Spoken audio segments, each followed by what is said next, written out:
Hello everybody, today's video is going to be talking about wiring up this 47 CJ2a. In particular, what's different about this video is we're going to be talking about putting together some fuses and trying to get this wiring to be a little safer than it was from factory. You may have saw my last video, if not, on the fire we had with the fuel gauge. This is a new fuel gauge, so not the one that I had before, which was also a new fuel gauge. Also not going with an ammeter, but going with a voltmeter. So that's another change from where I started the project. And main reason for that is all the current pretty much of the Jeep was running through that ammeter. And instead of doing that, we're running it all now through some fuse blocks. When we'll go over there in a few minutes and talk about those fuse blocks and why I chose those and what we're gonna do. So other than that, so in terms of your gauges, right, you're obviously, if you go in factory, your oil and your temp don't have any electricity on them at all. Your bulb up here, you just put in a 12-volt bulb. I'm using one of these aftermarket directionals. It's a pretty standard universal directional. This is for 12 volts. This switch here, this is a OE style switch, and from what I understand, it has nothing to do with whether you're 6 volts or 12 volts. It has a 25 amp breaker behind it, and that was really from factory the only sort of safety mechanism you had, and that, so 25 amps, right? So remember that, because we're gonna go back to that when we talk about our circuitry. So 25 amp breaker, that's on there, that works. And the wiring harness I'm using is from Willys, and I believe recently Willys is now owned by Willys. So hopefully they continue making these wiring harnesses, because it's a really nice, really nice high quality wiring harness. Very happy with that wiring harness. And I really tried to make very few modifications to it in order to add the fuses in. So that's kind of what we'll talk about today. We'll also do a quick tour in a moment here of the various parts and pieces we're using to add the fuses in. We'll also take a look at some of the other electrical components. Okay, so if we come over here to the horn, you'll see that we have our 12-volt horn. And, again, we're using sort of the original wiring for that. There is a horn relay, and that's something that you don't necessarily have to have, but we are using the horn relay. So for the horn, there's a fuse link, as well as we have a relay. So a lot of good safety features there. We have our junction block, and this has nothing to do with fuses or relays or anything. This is just a hot junction block. So, important to keep in mind, this whole line is on that 25 amp circuit breaker that's on the light switch that we talked about here. It's behind that. And if we take a look at our lights, something that I'll show you, hopefully at the end of the video, but something that I'll show you is that I actually integrated turn signals into this. So I had to make those myself, because this grill was not big enough to have a bulb that was a double filament. And I'm just using 1157 bulbs. How I achieved that, let's see if we can get in here and show you. Let me grab the light and give you a quick tour of this. So let's see if you can get in there. Okay, you can see what I did, right? You can see that there's a housing, and I just bought that from O'Reilly's or something like that, right? And really, there's just a piece of sheet metal. So I just pressed in that housing into the sheet metal and put two nutserts. And then what I had to do on the grill is I actually had to ream the grill out. I think I talked about this in another video. I just had to ream that hole out ever so slightly so that the 1157 bulb would fit, because it's a bigger bulb than what would have been there from factory. But that gives me the two filaments, okay? And, to the average person would look like I didn't do anything. It looks like a stock grill. And these just aren't on, those covers. But in terms of the directional or parking light, is both a parking light and a directional there. So if we go back over here, you'll notice there's two wires coming out of there, and one's for the directional. And that's your yellow with the black tracer, by the way. It's the directional. And the black wire is for your... I'm sorry, I think I misspoke. The yellow on the front may be for your parking lights, and the black I think is for directional. I forget off the top of my head, but it says it clearly in the directions from Willys anyway, so go by those. But anyways, that's all I did. I just had to make my own little housing there. You got to make sure it's good, well grounded. For me, with all the paint and everything, I had to just adjust the grounds. But everything's well grounded, everything works, so we can do a little demonstration of that later on in this video or another video. So if we come over here, let's start over here at the battery. So you'll notice what I did is I did not use the harness. There's a harness here, and I think it's called the right side harness. from that kit. I didn't end up using, I only used one wire from it, which is this black one here going to the positive on the coil. What I did was I got some 10 gauge wire. So I went with 10 gauge. I want to make sure we have a nice strong gauge. And I bought this inline fuse, also with 10 gauge wire. Got to pay attention to these things. Make sure when you're wiring, you're using the correct gauges in the right spots. I may have been able to get away with 12 gauge. I think that's all that was actually here from factory. I just went a little stronger with 10 gauge wire, and I'm here with a 40 amp fuse, inline fuse. So I don't need to open this up. You know what a fuse looks like, but ultimately you want to have your fuse as close to the battery as possible. So we went ahead and put our 40 amp fuse in here, and using our 10 gauge wire, and I was able to reuse, for example, this asphalt coated sleeve. I just slid that over. Found some nice red shrink tube online. And so that's coming through the firewall. We've got our grommets. Make sure you're using good grommets. Okay, we have our positive to our coil. And that's all I have going on here. I need to also hook up our alternator. This wire is not complete yet. We're going to have our alternator also just go directly to the battery right here. So we're gonna hook that up here. I just got to put an end on it and hook it up. But the basically the alternator doesn't need to go up to the dash. And that's because when I was using the ammeter, it did. Because the idea was you wanted a line from the battery on one side of the ammeter and you wanted a line from the alternator on the other side of the ammeter so that you could detect the current going through it, right? We don't need to do that because we have a voltmeter now, and the voltmeter will just measure voltage off the battery. So nice short line. This is, again, a fusible link that is here. So again, trying to make everything fuse. So far, we got a fuse here for our main line that's going to our fuse panel. That's going to control everything, our lights, our horn, that fuse blocks. So what's feeding the fuse blocks is a nice 40 amp circuit with 10 gauge wire. This is, I believe, 12 gauge wire and the fusible link. And this is coming from our alternator and going to go straight to our battery. So that's what we're doing there, okay? So again, by the time we get to the lights and our horn relay, we've got a couple of fuses actually in line getting there, okay? So let's go now and take a peek at what we got going on for fuses. So you saw the fuses under the dash. We'll get back there in a minute. We know we've got a circuit breaker on the lights, so that's good. Horn, like we just said, we have a relay and fuses. So I bought these fuse blocks on Amazon. They each support 4 fuses, and these are supposed to be pretty nice marine grade fuses. They were about, I don't remember, $25 each, I think. They have a nice cover, and you can label your fuses, which I need to do that. So the Blue Sea systems. So they just take your standard fuses that you find auto parts store. The reason why there's 2 fuse blocks, we'll get into that in a minute, and it has to do with our good friend, the ignition switch. So we'll talk about that in a moment. But so we have 2 fuse blocks. We're going to need to mount those fuse blocks to the body. Of course, that's not factory, so I want to try to get that as tucked away as possible, but as accessible as possible. So just something to think about there. I did have to obviously make some splices, and I found this kit here on Amazon, 250 piece heat shrink wire connector, and it was a reasonable price. I don't remember, but you have your yellows for like your 12 and 10 gauge wire, your blue for like your 14, and what does it say here, for your 16 to 14 gauge, and your red for your 22 to 18 gauge, right? All different kinds of fittings, different sizes, and you use a lot of these different sizes. The only thing it didn't come with are these sort of like bullet style connectors. Let's see if I can get one out of here. Of course, gonna give me a hard time.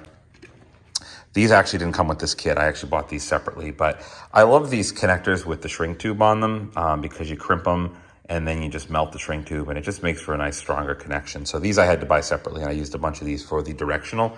If you look here, to terminate the wires on the directional. So I use those.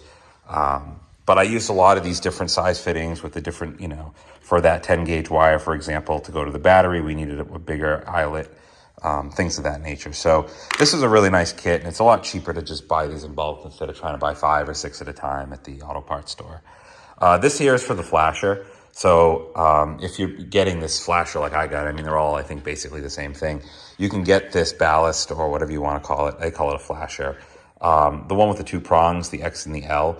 So what that means is the X is the power and the L is going to the actual directional itself. I believe it is going to the black wire on the directional. So this is that ballast in place. And the X here is this kind of cloth cable that I have go into the fuse block, and that's providing power to this. So what doesn't work is the lights on here. If you get the, there's another version of this flasher that has another prong on it, and that would be what helps power the lights on here. I don't need the lights on here, so I didn't want to. I just figured one less wire. I don't really need it. You can hear this baluster clicking, so I really don't need the light to remind me of what's going on. So anyway, you need that baluster if you're going to do this, right? You have an inline fuse. So this red line here, this is an inline fuse, and this is going to your brake switch. And then these other wires that are coming from your directional, these are just, your left and right, front and rear, etc. So you have your hazards here. So that's what that's all about. You see this blue wire sticking out here. That's taking you up to the, that's actually taking you up to this high beam light indicator. So this tells you if your high beams are on or not. And then there's, I believe, a black wire in here somewhere that connects to our little dash light. And the way I have that hooked up is when the lights are all the way pulled out. So that means you're driving at night, it'll turn that light on. So that's the way I hooked that up. In terms of tools, just as we're going through this, right, I like this ratchet crimper. I found this on Amazon as well by Klein. They make good tools, electrical tools. For this cloth wire, you want to use a good, solid wire stripper that's nice and sharp. If you have an old one, it can be a little hard to strip the cloth wire. I use this one a lot. This one here is a nice one motion wire stripper. It works good on wires like this, where there's no cloth or anything and they're nice and thin. It does a great job. It strips them right. You can adjust the size you want and it strips them down real nice. So this is a really handy tool. Does not work at all on the cloth wire, so don't even waste your time with that. You want a nice, sharp, traditional wire stripper for that. And again, you have a nice ratcheting crimper, which will give you good crimps on your ends, because you're going to need to make some changes, right? If you're putting the directional in, you gotta put a nice fitting in for all of those, shrink tube those in, and then again, I had to make some slight changes. So why don't we just dig right into that? And while we're moving over to the other side, you'll see we have the tail lights in place. And again, those are working good. So I sealed those up. So if we come over here, let's take a look. Let's adjust some of the lighting. So we have our ignition switch, which is cool. And if you look, one kind of neat thing is the key says Jeep on one side and Briggs & Stratton on the other. So it's kind of neat to have this old school key that is says Jeep on it. So let's go down here. We have two fuse blocks, okay? So the first one, and these are going to get mounted, and I'll show you, excuse me, I'll show you what that looks like once they're all mounted in. This first fuse block here, you'll see we have this red wire coming in from up in the firewall, up there in the firewall. That red wire is that red wire that's coming right from the battery. So there's a 40 amp fuse that is powering this primary, what we'll call our primary fuse block, okay? And there's a couple of fuses on this fuse block, okay? I have a 10 amp fuse, a 5 amp fuse, and a 20 amp fuse. This 15 we can ignore. That we can actually probably just yank out. I'm not actually using that leg. So you'll see there's 3 wires in there. Okay, so the 10 amp fuse, this is going to the horn. The 25 amp fuse, remember before we said we had a 25 amp ballast on that light switch? That's powering the light switch, so 25 amps to the light switch. And I put a 20 amp fuse, and where does this going? This is going to our ignition switch. Why is that going to our ignition switch? It's going to our ignition switch because these 2 lines, our horn and our lights, right, can be powered regardless of if the ignition switch is on. So those always have power. That's coming from the battery. Those always have power, our horn and our lights. So I decided that that's how I would like it to be. So feeding this other fuse panel is now when we turn to ignition on our key, right? We turn to ignition. You'll see this yellow wire is actually coming from our ignition. It's coming over here, and you'll see an inline fuse. So this is coming from one leg on the back of this to the other fuse block, and this is providing the 20 amps worth of power to this fuse block, okay? Now on this fuse block, I don't have all the right size fuses in here. This won't be a 15 amp fuse when I'm done. This 15 amp one is actually a separate line just for our our voltmeter. So that's going to be really small. That'll be like a 3 amp fuse. We have a 10 amp fuse for our directional. So there's that long line. I got to trim this still and tuck it away, but we have a 10 amp fuse for that. We may even be able to reduce the size of that one. We have another 10 amp fuse, and that is going, remember how we talked about our coil? So that's going to our coil. And we have a 5 amp fuse. This is the green wire, and I'm trying to remember what this, oh, this goes to our fuel gauge, okay? So the whole reason I did this in the first place. So I put a 5 amp fuse for that. I may even kick that down to a 3 amp fuse. I'm pretty sure I can go a little lower on that. So the idea is you want to use the lowest, fuse that you can, right? So that it blows faster and you reduce the risk of an issue. So just taking a look at this for a second, why did I do what I did, right? So this one on the left, this primary block, right, is essentially powering the secondary block through our ignition switch. Turning our ignition switch to on lights up this second block. So that's turning on the coil, that's turning on our fuel gauge, and that's turning on our voltmeter, and that's turning on our directional, okay? The directional is supposed to be on the accessory position on the key switch, but I decided not to worry about that. I'm just going to leave it on the ignition side of the switch. So that's what's happening. And so I just put an inline fuse. I probably don't need this, but I figured I would do it anyways. It's a very short wire coming from the ignition side of this to power this new fuse. I just figured since it's a main power source of this fuse block, why not put a 20 amp fuse in between. So it's, again, 20 amps coming out, going to here, and then from here to here, another 20 amps. So just for safety reasons, I figure, just put the fuses in line and do it that way. So what I'm going to do is I'm going to find a place up here where that, somewhere up here that's accessible. I'm going to mount these two fuse blocks, sorry. And there's just 2 screws. And these are made out of like a very, very thick, heavy duty plastic. So they're not, you don't have to worry about grounding them or anything of that nature. There's a lot of different fuse blocks for sale that you can buy. The one that I wanted to get was actually from Painless, and it had a relay so that when I would turn the key, I could actually have a relay and have that. So I don't, what's happening here is the 20 amps is actually going through the switch. Now it's designed to handle that. But if I had a relay, which is what you have in a modern car, right, it would turn on these 3 additional, it's basically split in half. Kind of what I'm doing by making my own by using 2 different blocks. The Painless one actually is 1 block, and it uses a relay to activate half of the switches, and the other half are always on, right? The reason I didn't go with the Painless one is it actually has all the wires sticking out of it already. So at least from what I could see online, I've never actually seen one in person. So I wanted to maintain the ability to have these screw terminals so that I could keep as many of the ends on the Walks wire as possible. And so that was kind of the reason why I went with these terminals and not with that other option. And I didn't feel like the relay was super important for this. Again, it would be a nice safety improvement to have it because we have less current going to that switch, that ignition switch. But I figure for now, it'll be sufficient to just do what I'm doing with the fuses. It's a big upgrade from what was here. One other thing I wanted to mention is, as we're talking about the different fuse sizes, right? If you do the math for what I have here, you'll say, hey, Nick, that adds up to more than 40 amps, and that's true. So I most likely could go up to 50 amps on that inline fuse. We've got 10 gauge wire, so we've got the right wire gauge to put the right fuses in place. So that's what's important, first of all, is making sure you have the right wire gauge. We have that.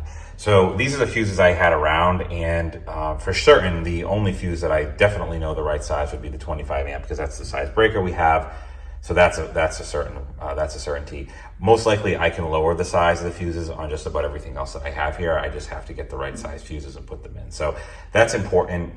Just piece of information I want to give you is ultimately that large 40 amp fuse over here. If we overload this over here, it's going to blow that 40 amp fuse over there. So that's kind of the safety protection as well. If we start using too many amps from the fuse block, it's going to ultimately pull that too much and blow the fuse on the battery. Now I had everything going at once, using all the lights, the horn, all the indicators, high beams, the ignition coil on, right? And it was fine. The 40 amp fuse was fine. We didn't blow it. So what that ultimately means is 40 amps may actually even be too much. We may be able to lower that fuse down So that's something I need to look into and actually do the research. And I suggest you do the research. Don't copy what I have here because this isn't in its final state yet. But ultimately you want to get your fuses to the right size and do your homework. And you're going to know best what equipment and components you're putting on the Jeep and what kind of bulbs you're getting. And there's formulas out there to do the math and calculate what the right sizes are. So that's really, you have to figure that out yourself, what you think the right sizes are. And I haven't spent the time to do that work yet. I've just got this working at this point. So that's kind of the next piece I'm going to do is go through and figure out the right size fuses for the exact equipment that I have. So you need to do that for yours as well. And just think that through. So I just wanted to call that out as an important piece because of course we want to get to the closest to the right size fuse as possible so that the fusing system is really getting us the most value for what we're doing with it. So what I'm going to do now is let me pause and let me connect the battery and show you what some of the lights look like on. I may even turn the lights off in the shop so you can get a better view. And then after that, we'll get all this mounted up, and this may actually even be another day. We'll come back and show you what everything looks like all buttoned up and together and see what I ultimately